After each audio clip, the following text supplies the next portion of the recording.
ইসলামের একজন নারী সাহাবীকে নিয়ে। তার নাম খওলা বিনতে সালামা রাদিয়াল্লাহু তাআলা আনহা।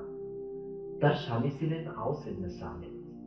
খওলা রাদিয়াল্লাহু তাআলা আনহা বলেন, একবার আমার আর আউসের মধ্যে কথা কাটাকাটি শুরু হয়। আউস ইবনে সামিত রাগের মাথায় বলেন, তোমাকে দেখলে আমার মায়ের পেছন দিকের কথা মনে হয়, অর্থাৎ তুমি আমার মায়ের মতো দেখতে। আমি তোমার সঙ্গে আর কখনো স্ত্রী সুলভ সম্পর্ক রাখতে পারবো না। স্ত্রীকে মায়ের সঙ্গে তুলনা করা এটা ছিল আরবের একটি কুপ্রথা। স্বামী যখন তার স্ত্রীর উপর রেগে যেতেন তখন এভাবে স্ত্রীদের অপমান করতেন। কিন্তু তারা দুজনেই ইতিমধ্যে ইসলাম গ্রহণ করেছিলেন। খওলা রাদিয়াল্লাহু তাআলা আনহা বলেন, সেদিন রাতেই সে আবার আমার কাছে আসতে চাইল। আমি নিষেধ করায় আমাকে জোর করতে চাইল। আমি তার চেয়ে শক্তিশালী ছিলাম। তাকে ধাক্কা দিয়ে আমি ঘর থেকে বের হয়ে আসি। এরপর মহানবী সাল্লাল্লাহু আলাইহি ওয়াসাল্লাম এর কাছে গিয়ে সবকিছু খুলে বলি। আমি ভেবেছিলাম আল্লাহ তাআলা হয়তো এই ব্যাপারে কোনো গোপনীয় আয়াত নাজিল করবেন, কিন্তু আল্লাহ একটি সম্পূর্ণ সূরা নাজিল করে দিলেন এই ঘটনার পরিপ্রেক্ষিতে।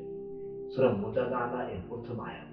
আল্লাহ শুনেছেন সেই নারীর কথা, যে তার স্বামীর বিষয়ে তোমার সঙ্গে বাদানুবাদ করেছে এবং আল্লাহর নিকট ফরিয়াদ করেছে। আল্লাহ তোমাদের কথোপকথন শোনেন।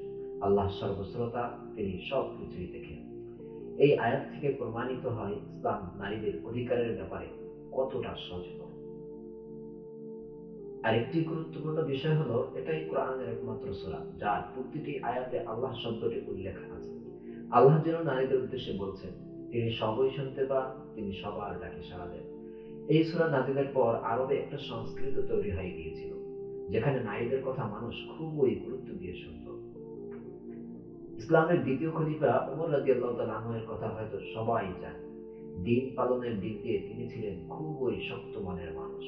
তাকে সবাই সমীহ করে চলত।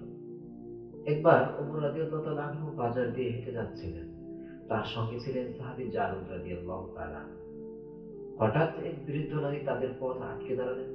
তিনি ওমর রাদিয়াল্লাহু তাআলা আনহুকে ধমকের সুরে বললেন, হে ওমর, আমার ঠিক মনে আছে তুমি যখন ছোট ছিলে বাজারে ভেড়াদের সঙ্গে খেলছিলে। আল্লাহকে ভয় করো আর তোমার দায়িত্ব সম্পর্কে আরো সচেতন হও। তুমি এখন খলিফা, মানুষের দায়িত্ব এখন তোমার কাঁধে। মনে রেখো, যারা আল্লাহকে ভয় করে তাদের উচিত স্মরণ করা। সেই দিন আর বেশি দূরে নেই যখন সবকিছুর বিচার হবে। কথাগুলো ওমর রাদিয়াল্লাহু তাআলা আনহু কি বলে শিশুর মতো কাঁদতে শুরু করলেন। জারুদ রাদিয়াল্লাহু তাআলা আনহু বললেন, হে বৃদ্ধা, তোমার কি হয়েছে যে তুমি আমিরুল মুমিনকে বকছো? হযরত ওমর রাদিয়াল্লাহু তাআলা আনহু জারুদ রাদিয়াল্লাহু তাআলা আনহুকে ধরে বললেন, তুমি কি জানো তুমি কার সঙ্গে কথা বলছো? উনি সেই খওলা যার ডাক আল্লাহ তাআলা আরশের উপর থেকে শুনেছেন। ইবনে কাসির রাহমাতুল্লাহ আলাইহি এর তাফসীর থেকে জানা যায়, একদিন ওমর রাদিয়াল্লাহু তাআলা আনহু প্রভাবশালী এক লোকের সঙ্গে কথা বলছিলেন। এমন সময় খওলা রাদিয়াল্লাহু তাআলা আনহা এসে ওমর রাদিয়াল্লাহু তাআলা আনহুকেই ডাকতে শুরু করলেন। তিনি দৌড়ে গেলেন। তিনি ততক্ষণ পর্যন্ত সেখানে দাঁড়িয়ে ছিলেন যতক্ষণ না খওলা রাদিয়াল্লাহু তাআলা আনহা কথা শেষ করেন। সুবহানাল্লাহ! আল্লাহ তাআলা নারীদেরকে কতই না সম্মান